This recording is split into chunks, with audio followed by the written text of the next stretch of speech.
We have a point with a given coordinate, point A with the coordinate 2, 1, 3, and we want to find its perpendicular distance to this plane, for which we also have the Cartesian equation of the plane 3x 4y plus 5z equals 5.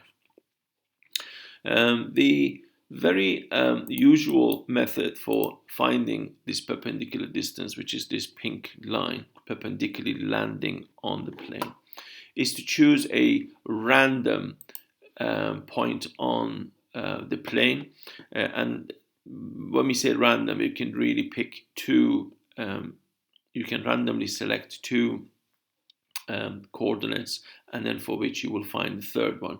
I'm deliberately choosing x equals 0 randomly, and y to be equal to 0, which means if I put these two into the equation of the line of the plane, then I get 3 zeros plus 4 0 plus 5z equals to 5, and that was a deliberate choice really, because that gives me a nice straight answer for z equals to 1. So let's just assume that the point that we chose randomly is somewhere here, and its coordinate would be 0, 0, and 1. Now, so the point, the line AP connects the 2 points A and P together. So let's call this one P, and so that vector, this vector here, can be calculated. So the vector AP,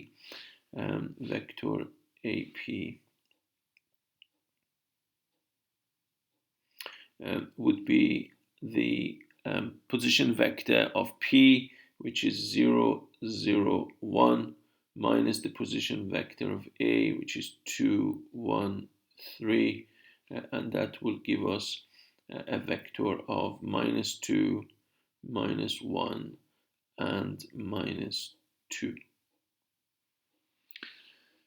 Now, so the pink line is lined up because it's perpendicular. The pink line is actually lined up with our normal vector to the plane, so they are in the same direction. I'm just going to draw a little red vector to call it our normal. So that's n, and that vector n, so the vector n can be derived from the equation of the plane, and that would be 3, 4, and 5. So that's just the vector that is parallel with the pink line.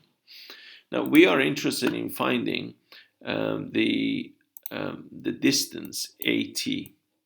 Now the distance AT is if this red line, if this pink line is perpendicular to the plane, then this triangle will obviously be a right angled triangle, because that's perpendicular to the plane, and so therefore that distance from A to T, so the distance AT would be equal to the modulus of AP multiplied by the cosine of this angle here. Call it cosine theta. I'm also going to, for simplicity, I'm also going to call this vector here, I'm just going to call it vector P. So that's vector P, and that was vector N. Now, as you know, from the dot product of these two, so this is the thing that we want to achieve really. But the dot product of N and P, so the dot product of N and P is equal to the modulus of N multiplied by the modulus of P multiplied by the cosine of the angle in between. So from this equation, you can see that I can extract the cosine of theta as being n dot producted P and divided by the modulus of n times the modulus of P. So if I substitute for this cos theta, if I substitute by this, then you can see that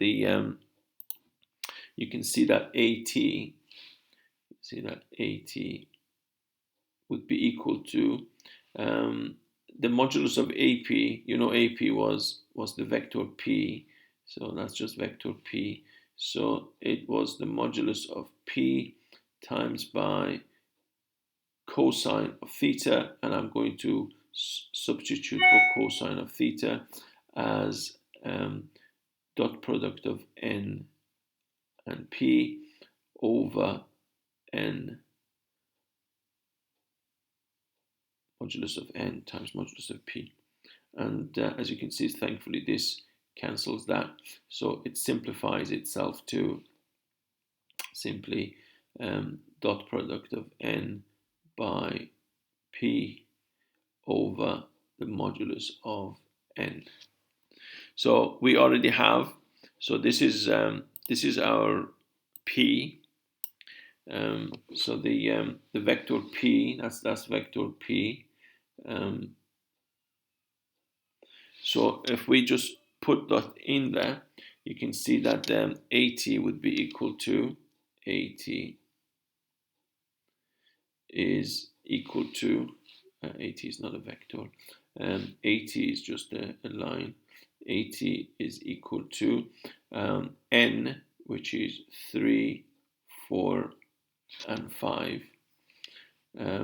3, 4, and 5 dot product with P, and P was minus 2, minus 1, minus 2, so minus 2, minus 1, minus 2, and then over the modulus of n. So the modulus of n would be the square of 3, square of 3, square of 4, square of 5, so square of 3, 9, square of 4, 16, square of 5, 25, and that would give you 80. So the dot product of this would be 3 times minus 2, which is minus 6, plus 4 times minus 1, which would be minus 4,